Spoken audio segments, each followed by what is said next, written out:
নমস্কার সবাইকে।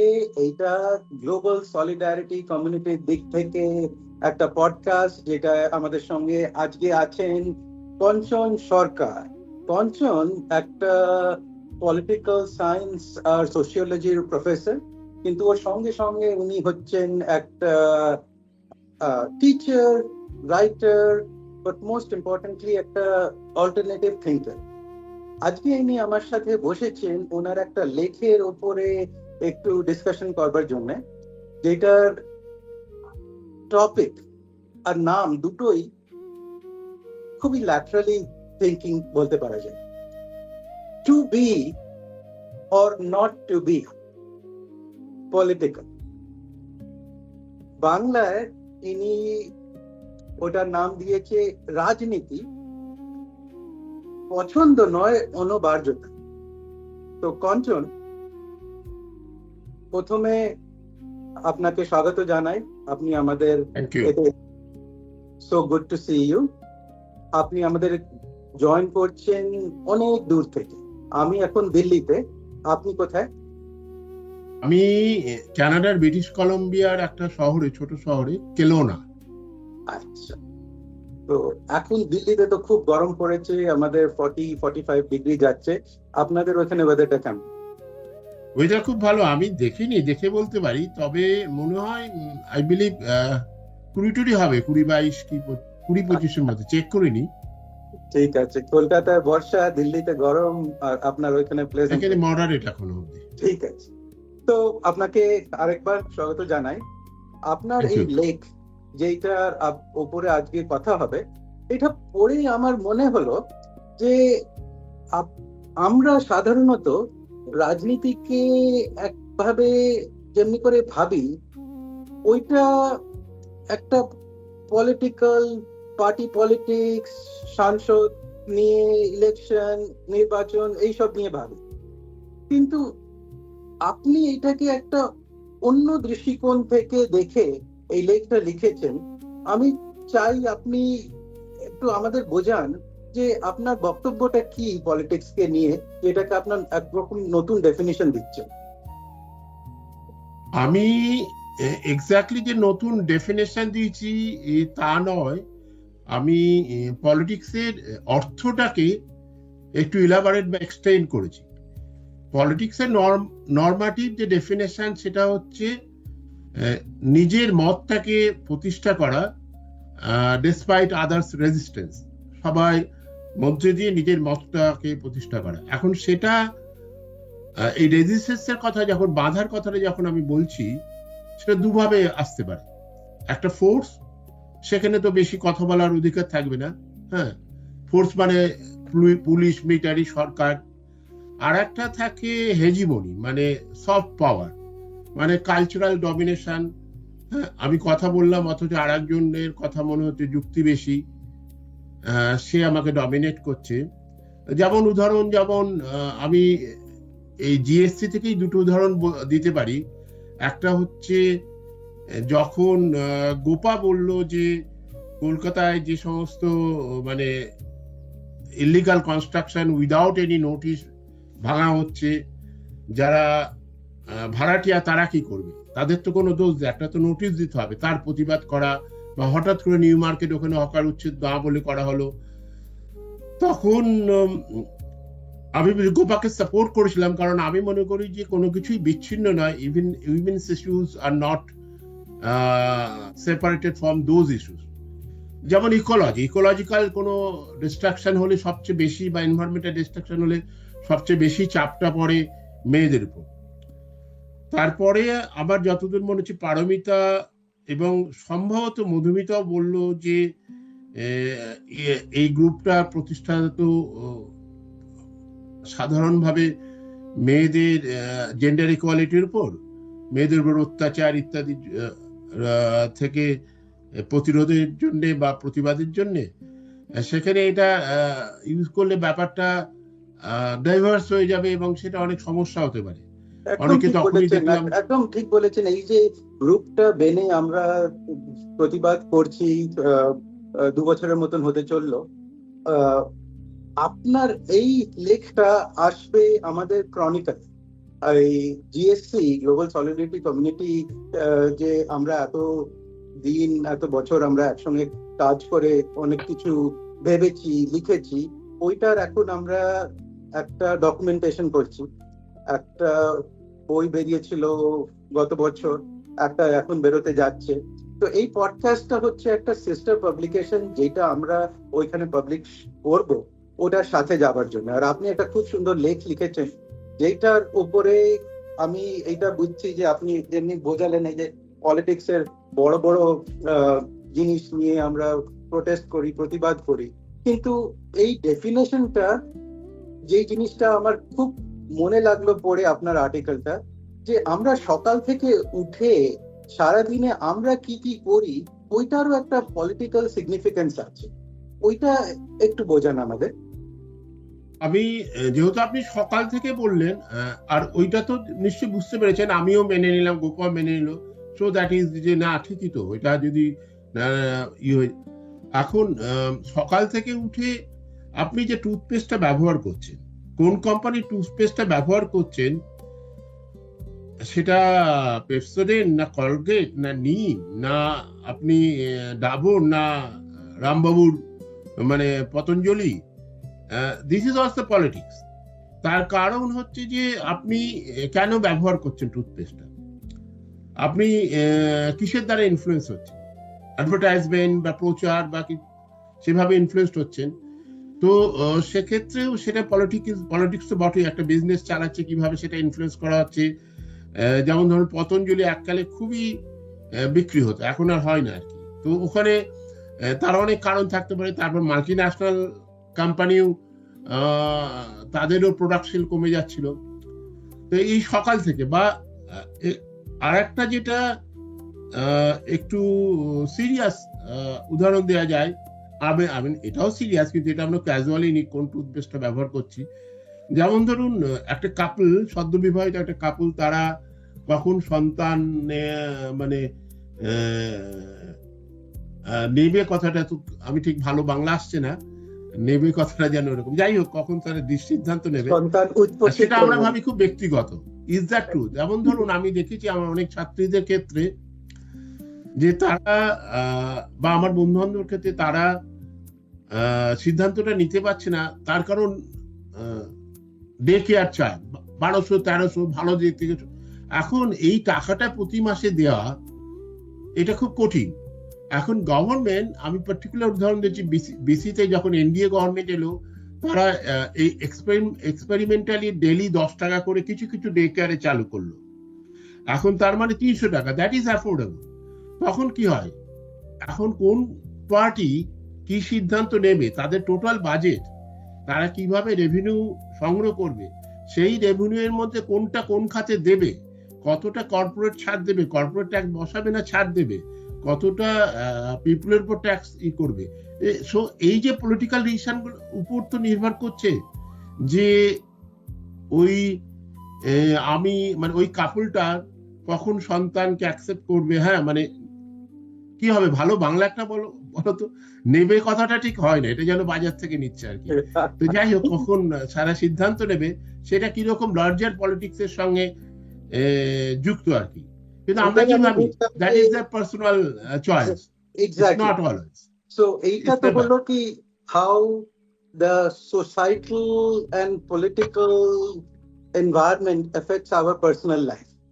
কিন্তু আপনার যে লেখাটা, যেটা আমার সবচেয়ে ইন্টারেস্টিং লেগেছে, হাউ আমাদের day to day personal choice. একটা জিনিস আপনি বলেছেন যে আমি কি করে আমার রিক্সাওয়ালার সঙ্গে, যে আমাকে সবজি ভাজি বিক্রি করছে ওর সঙ্গে, আমার বাড়িতে যে কাজ করছে ওর সঙ্গে কি করে আমার ইন্টারাকশন ওদের সঙ্গে হচ্ছে, ওইটার একটা লার্জার ইম্প্যাক্ট হয় সোসাইটি আর পলিটিক্স এর উপর। Yes, it's all about personal to private. যেটা আমি বলছি যে ইন্টারাকশন, আপনার রাজনৈতিক সচেতনতা বা রাজনৈতিক বোধ বা বিশ্বাস কিভাবে আপনার সোশ্যাল রিলেশনসকে অ্যাফেক্ট করে, মানে ইনফ্লুয়েন্স করে, তার আমি একটা উদাহরণ দিই। 2015-তে আমি ছত্তিশগড়ের শহীদ হাসপাতালে গেছিলাম। ওখানে আমাদের একটা পুরানো বন্ধু, দাদা কাম বন্ধু, আমার দাদা জুনিয়র ছিলেন ন্যাশনাল মেডিকেলে, ডক্টর শৈবাল জানা। তো আমি গেছি, সঙ্গে আমার দাদাও গেছেন, সেও ডাক্তার আর কি। তো আমরা একদিন দুপুরবেলায় খাচ্ছি ওখানে, আমি আছি, বৌদি আছে, আমার দাদা আছে, শৈবালদা আছে। বৌদি মানে শৈবালদার বউ, আলপনাদি। এখন ওখানে লোকাল ছোট ছোট মাছ শৈবালদা সেদিন বাজার করে নিয়ে এসেছিলেন। তো বৌদি দিচ্ছে, খাও খাও খাও করে। তো আমি ভাবলাম সব একবারে খেয়ে নেবো। তো আমি ভাবলাম যে একটু রাতেও খাবো, হ্যাঁ এত ভালো। তো আমি বললাম না না বৌদি থাক, অনেক খেয়েছি। আমি আর বলিনি, প্রথমবার গেছি যে ওটা রাতে খাবো। দেখলাম বৌদি থালা ধরে সেটা তাদের কাজের মেয়েকে দিয়ে দিল। এই যে ব্যাপারটা, আমার দুঃখ এখনো যায়নি, তার জন্য এই গল্পটা আমি পূর্ণদার যে মানে শালিকা, সে আবার সরি শৈবালদার যে শালিকা, সে আবার পূর্ণদার স্ত্রী। তো তাকে বইমেলায় দেখা বললাম, মানে আফসোসটা যায়নি। কিন্তু তুমি দেখো যে এই যে ব্যাপারটা, অতটা লোকাল মাছ, যেটা আমাকে বোঝাচ্ছে, আবার ওই যে কাজের মেয়ে পুরোটা দিয়ে দিল। তা তো এখন এই যে তার রাজনৈতিক বোধ, এই যে ইকুয়ালিটির বোধ, হ্যাঁ এটা হচ্ছে কিরকম, এবং সেটা কি হয়, সেটা যে পারস্পরিক শ্রদ্ধা, it's all about personal to private. তো সেই যে যিনি কাজ করছিলেন, সে যে রেসপেক্টটা পেলেন, সেটা তার কাছে কিন্তু অনেকটা, তারা তো সাধারণত সেরকম পায় না।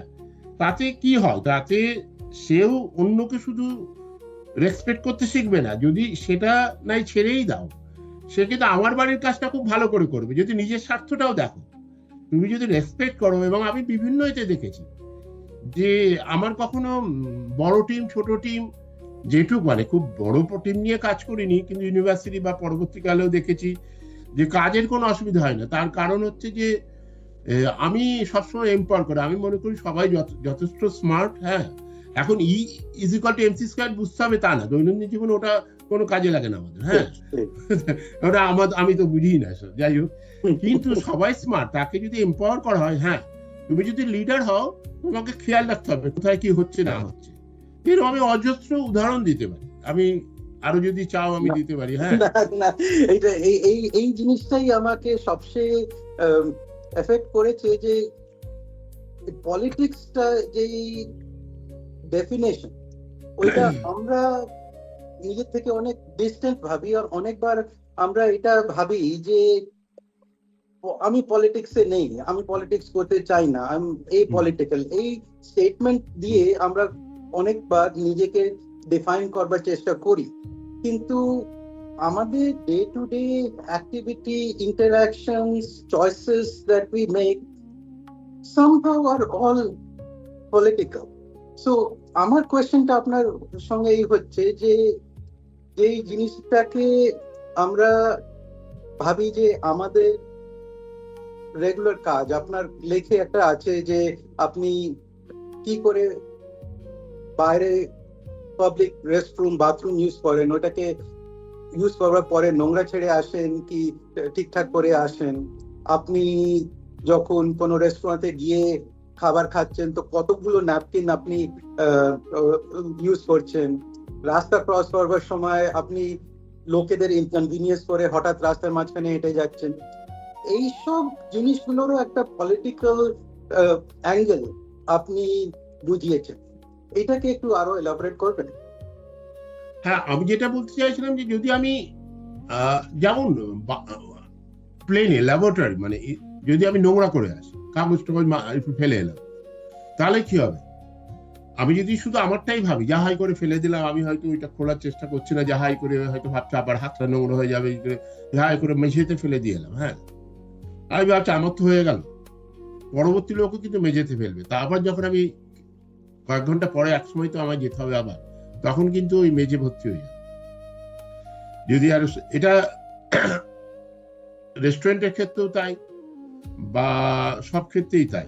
আর একটা হয় কি, আমি মেট্রো রেলের কথা, কলকাতা মেট্রো, যে লোকটা বাইরে দাঁড়িয়ে হিসু করছে, সে কলকাতা মেট্রোয় কিন্তু বাস থেকে নামলো, বাসের টিকিটও কিন্তু মেট্রোতে ফেলে না।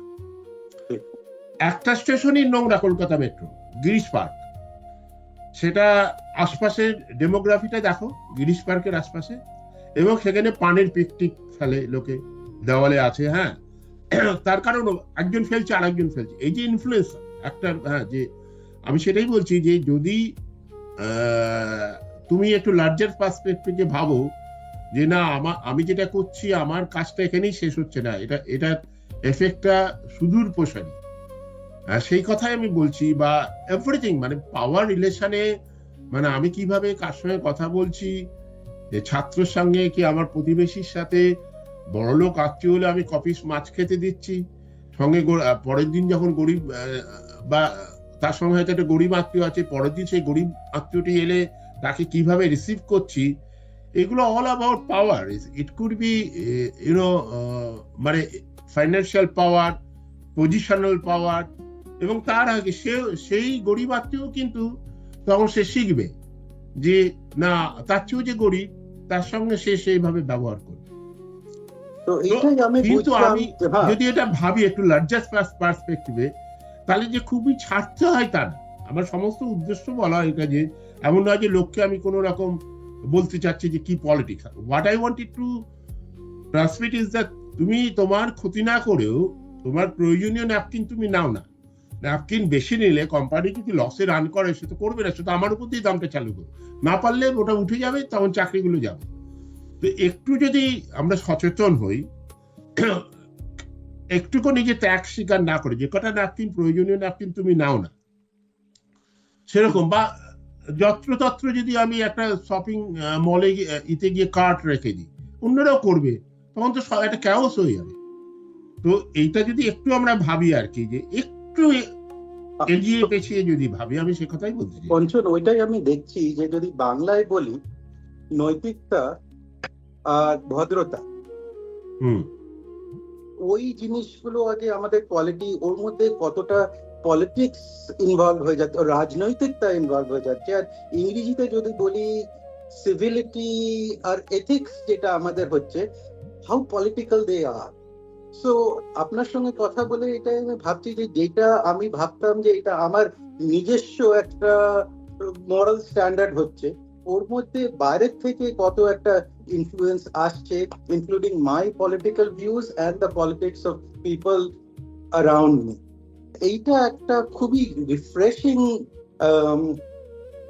পয়েন্ট অফ ভিউ, একটা দৃষ্টিকোণ, যেটা আপনার আর্টিকেলটা পড়ে আমি দেখছি। আর এখন আপনার সঙ্গে কথা বলে আমি আরো উৎসুক যে এইটা যখন পাবলিশ হবে, এখন আমরা টার্গেট করছি যে 15 অগস্ট ইন্ডিপেন্ডেন্স ডে, ইন্ডিয়ার ইন্ডিপেন্ডেন্স এর আশেপাশে এটাকে রিলিজ করা হবে।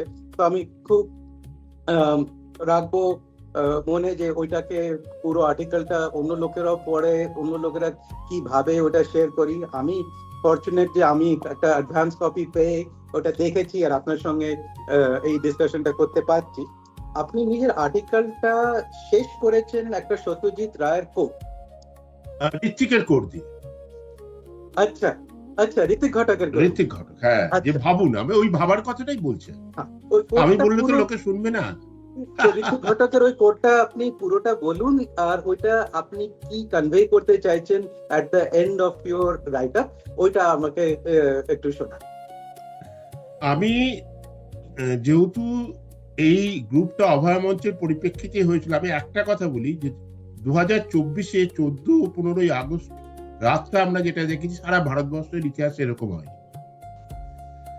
1 কোটি লোকের উপর লোক রাস্তায়, এবং স্বতঃস্ফূর্ত ভাবে, যে আমি যেহেতু কৃষ্ণনগরে বাড়ি, মফস্বলের লোক, আমি সব মোটামুটি সবাইকে চিনি, যে মেয়ে কোনোদিন রাস্তায় হাঁটেনি তাকেও আমি ওখানে যেতে দেখেছি। কেন? তার বর্ডার কিন্তু বাধা দিতে পারেনি, তার বদ্দেরও যেতে দেখেছি। কেন? আর সেই ব্যাপারটা এখানেও পলিটিক্স। তার কারণ প্রত্যেকে এটা একটা বাড়িতে তারা ফিল করেছে the power differences, the inequality of power, এবং সেটা হয়তো কোনোদিন কাউকে বলেনি, সেটাই মেনে নিয়েছে, এবং আজকে একটা দিন পেয়ে তারা বেরিয়ে এসছে, অ্যাটলিস্ট একটা প্রতিবাদ হলো। সেইটা আমি বলতে চাচ্ছি যে এটাই হচ্ছে যে পলিটিক্স আর কি। You don't have to do that in either in any political party. এই যে পাওয়ার ডিফারেন্সের জন্য সে তো আর ভাবছে না যে তার বাড়ির কেউ, আমি যদি না যাই তাহলে তার বাড়ির কেউ পরবর্তীকালে রেপ হয়ে যেতে পারে, ঠিক সেইভাবে কিন্তু যাচ্ছে না। Yeah. তো সেরকম আমি যেটা ভাবছি, আমরা যদি একটু ভাবি, যে এটা ঋত্বিক বলেছিলেন যে ভাবো ভাবো, ভাবা প্র্যাকটিস করো, যেটা এখন আমি তখন অত পাত্তা দিতাম না, যে এখন আমার ঠাকুমা বলতেন, তিনি কিছু নাম সইটাও করতে জানতেন না নিজে, কিন্তু আমরা তার মা ঠাকুমা ভাব ভাব, আমরা বুঝতাম না, বা বই থেকে তাকে ভাব দেখাতাম, কিন্তু ঠাকুমা ঘরে ভাব ভাব, অত ই করতে হবে না, যেটা পড়েছিস সেটা ভাব। কোনো পাত্তাই দিই, ঠাকুমাকে যথেষ্ট পাত্তা দিতাম, কিন্তু ঠাকুমার এই সমস্ত কথা, হ্যাঁ। কিন্তু এখন আমি বুঝি যে কত ঠিক কথা বলছেন, যে ভাবুন ভাবুন, ভাবা প্র্যাকটিস করুন। অবশ্য ঠাকুমার সঙ্গে ঋত্বিকের মিল হচ্ছে, দুজনেই এক ডিস্ট্রিক্টের, রাজশাহী।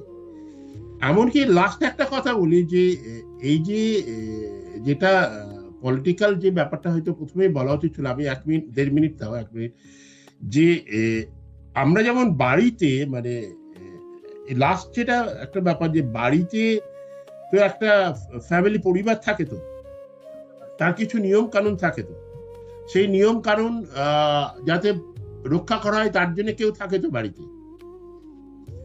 এখানকার যে আদিবাসী জন আছে, সেইখানে তাদের মধ্যে ঠাকুমা সেটা কন্ট্রোল করত।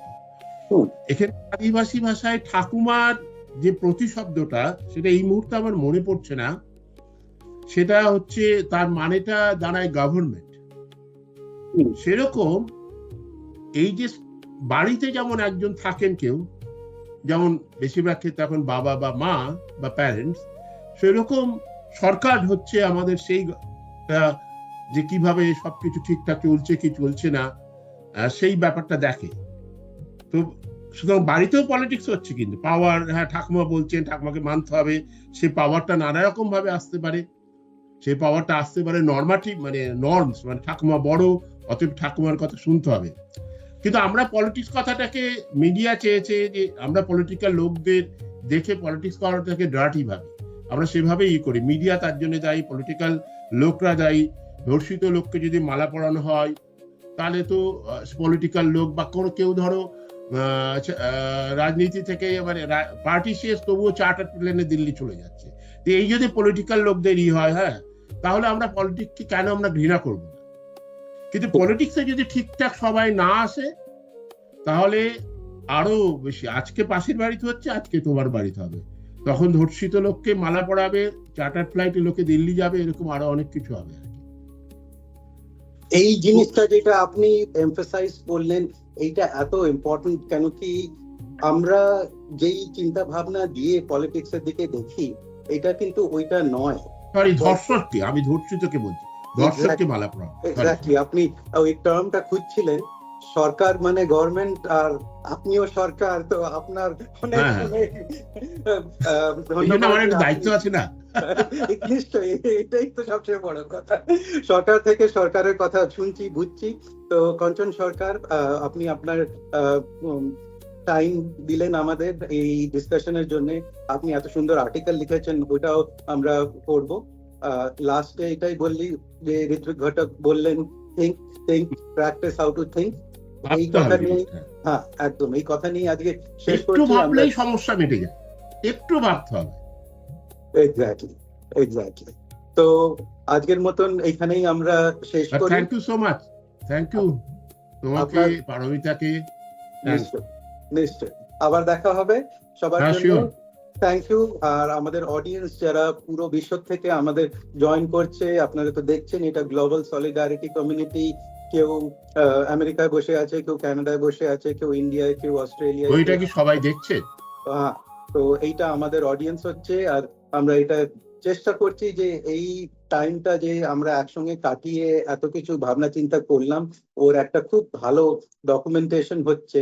আর এই জিনিসগুলো, এই ভাবনাগুলো আগে বাড়তে থাকবে। Thank you Kanchan Sarkar. We will meet again in another episode.